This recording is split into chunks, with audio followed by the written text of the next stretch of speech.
Olá, queridos alunos e alunas, sejam bem-vindos a mais uma aula de História. Eu sou a professora Bárbara Lisboa e estou loira com os cabelos curtos, vestindo uma blusa amarela estampada, e o tema da nossa videoaula de hoje é a Segunda Guerra Mundial e os direitos humanos no século XX e XXI.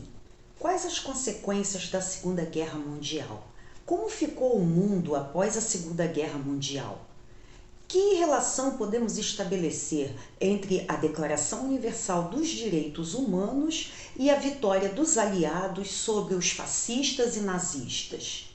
Os direitos humanos são para todos? Eles servem para quê e para quem?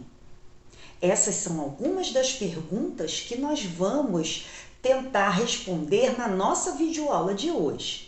Para início de conversa, é importante estabelecermos a noção de direitos humanos que prevalece nos dias atuais. Entende-se como direitos humanos os direitos e liberdades a que todos possuem, independente da forma como vivam ou aonde vivam.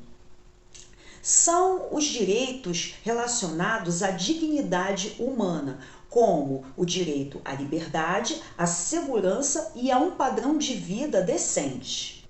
Embora os direitos humanos pertençam a nós pelo simples fato de existirmos, e por isso mesmo não deveriam ser conquistados, eles só passaram a ser discutidos e debatidos entre as nações efetivamente após a Segunda Guerra Mundial.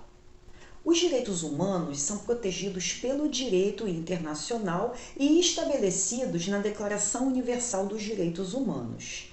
Pessoas de várias partes do mundo seguem na luta para que esses direitos humanos sejam garantidos. Afinal, eles prezam pela dignidade humana. Na aula de hoje, nós vamos tratar do contexto da Segunda Guerra Mundial, do pós-guerra e do surgimento das noções de direitos humanos que prevalecem nos dias atuais e que foram estabelecidas pela Declaração Universal dos Direitos Humanos na Organização das Nações Unidas. A Segunda Guerra Mundial foi um conflito de proporções globais que ocorreu entre 1939 e 1945. Neste conflito, estabelecemos aí a rivalidade de dois lados. O grupo formado pelo eixo, composto por países como Alemanha, Itália e Japão, e o grupo formado pelos aliados, composto pelos Estados Unidos, Reino Unido, França e União Soviética. O estopim da Segunda Guerra Mundial foi a tomada da região da Polônia pelas forças alemãs. Podemos distinguir três fases distintas deste momento. A primeira fase seria o avanço das forças do eixo. A segunda fase, um certo equilíbrio entre os confrontos do eixo e dos aliados. E o terceiro momento, que seria a vitória dos aliados sobre o eixo. As consequências da Segunda Guerra Mundial foram drásticas. Cerca de 60 milhões de pessoas morreram durante a guerra. Esse conflito foi marcado por acontecimentos muito impactantes e que tiveram consequências muito drásticas, como o Holocausto, que foi o extermínio de judeus e minorias na Alemanha nazista, e também os ataques pelos aliados às cidades japonesas de Hiroshima e Nagasaki com bombas atômicas. Com a rendição dos nazistas e dos japoneses posteriormente e, consequentemente, o fim da Segunda Guerra Mundial, os países envolvidos ficaram em escombros. Cidades foram destruídas, rodovias e estradas ficaram inutilizadas. As consequências foram péssimas, além do grande índice de mortalidade. Tanto os Estados Unidos quanto a União Soviética estiveram do mesmo lado ao longo das guerras. Com o fim da Segunda Guerra Mundial, eles assumem posições completamente opostas. E o motivo disso era de natureza ideológica. Os Estados Unidos combatia radicalmente o comunismo e era capitalista. Portanto, passou a dominar o bloco capitalista. E a União Soviética assumiu a sua posição enquanto país socialista e defendia os pressupostos do comunismo. Logo, assumiu como uma grande potência à frente dos países comunistas. Daí ocorre uma corrida armamentista e uma espécie de guerra não declarada nesse momento do pós-guerra, que ficou conhecido como Guerra Fria. Com o fim da Segunda Guerra Mundial, os países vencidos tiveram que pagar indenizações. Além disso, foi feita a chamada Conferência de Potsdam, onde foram criados tribunais para julgarem os crimes de guerra, como o Tribunal de Nuremberg, que julgou os nazistas, e também nessa conferência foi prevista a elaboração de uma instituição para que organizasse e tentasse estabelecer as relações diplomáticas no mundo e evitar futuros conflitos e estabelecer a paz. Nesse contexto foi criada a ONU, a Organização das Nações Unidas. Aqui vemos a bandeira das Nações Unidas. Nessa imagem vemos a sede da ONU em Nova York, Estados Unidos. Grande parte do complexo foi projetado pelo arquiteto brasileiro Oscar Niemeyer e foi inaugurado em 1952. Nessa imagem vemos o Sino da Paz japonês, doado pelo povo japonês às Nações Unidas. Nessa imagem vemos a escultura Não Violência, nos jardins da sede das Nações Unidas. Embora a ONU tenha sido formada inicialmente pelos países que foram vencedores da Segunda Guerra Mundial, ela teve um papel importante de tentar restabelecer as relações diplomáticas entre os países, assim como evitar novos conflitos e também tentar estabelecer relações de cooperação entre os países e ajudas de forma comunitária e também de estabelecer diálogos para a prevalência dos direitos humanos. Então, podemos estabelecer como alguns princípios da ONU: desenvolver relações amistosas entre os países, tentar restabelecer uma relação de ajuda no sentido de amenizar os problemas econômicos, sociais, culturais e promover a ajuda humanitária e a prevalência dos direitos humanos, além de evitar que ocorram conflitos armados entre os países. Quando foi formada em 1945, a ONU possuía 51 países membros, entre eles o Brasil.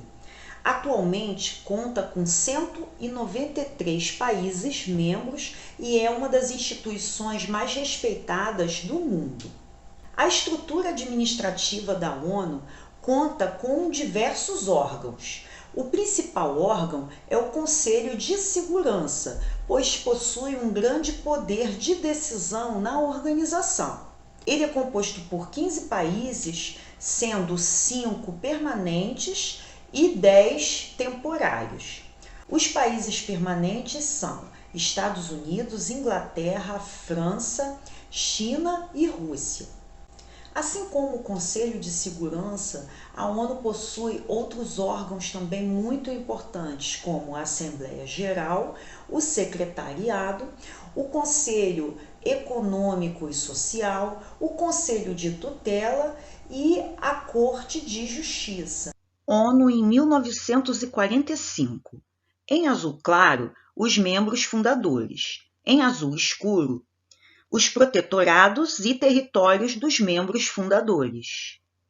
É importante ressaltarmos que esses órgãos da ONU possuem órgãos especializados e muitos deles vocês provavelmente já devem ter ouvido falar.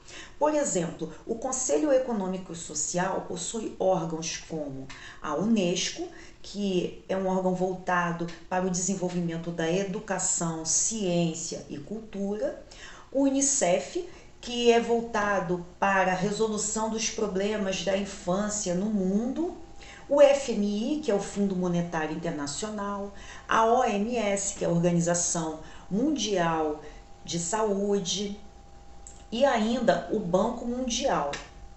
Uma das primeiras ações da ONU foi a criação de um documento que ficou conhecido como Declaração Universal dos Direitos Humanos em 1948. Nessa declaração, as nações se comprometem em promover políticas de garantias dos direitos humanos e das liberdades, assim como a promoção da cooperação entre as populações no mundo. Atualmente, mesmo atuando em diversas campanhas de assistência a refugiados e também de combate à violação de direitos humanos, a ONU é alvo de críticas, pois para alguns muitas vezes ela se abstém de tratar de determinados assuntos ou se posicionar de maneira seletiva em relação a alguns conflitos. Mas apesar disso, é um importante veículo de divulgação e de campanhas de combate à violação dos direitos humanos no mundo. Nesta imagem, vemos Eleanor Roosevelt com a Declaração Universal dos Direitos Humanos em espanhol, 1949.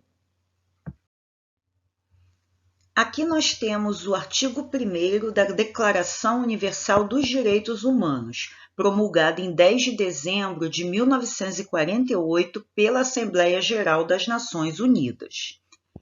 Todos os seres humanos nascem livres e iguais em dignidade e direito. Por isso, o dia 10 de dezembro é considerado o Dia Internacional de Luta pelos Direitos Humanos. A Declaração Universal de Direitos Humanos, ela se tornou o documento base na luta pelos direitos humanos. Entre os seus principais artigos são estabelecidos algumas medidas como a garantia de liberdade, de segurança, direito à saúde, à dignidade, a proibição de qualquer forma de tortura, tratamento degradante, cruel ou escravidão. Portanto, se tornou um documento importantíssimo, principalmente nas relações internacionais, para que países possam atuar combatendo violações de direitos. As Nações Unidas têm representação fixa no Brasil desde 1947. E a atuação desses órgãos se fazem de diversas formas, sejam através de organizações não governamentais, de apoio a políticas públicas e até da iniciativa privada. Agora vamos ao nosso desafio? Observem a imagem ao lado. A Declaração Universal dos Direitos Humanos é o documento base da luta universal contra a opressão e a discriminação, que defende a igualdade e a dignidade das pessoas e reconhece que os direitos humanos e as liberdades fundamentais devem ser aplicados a cada cidadão do planeta. Podemos dizer que ainda hoje é possível existir situações que violem os direitos humanos? Identifique algumas dessas situações. Nossa videoaula vai ficando por aqui. E não deixem de acessar o nosso material Rio Educa com auxílio do seu professor ou da sua professora. E também não deixem de assistir às nossas próximas videoaulas. Até breve!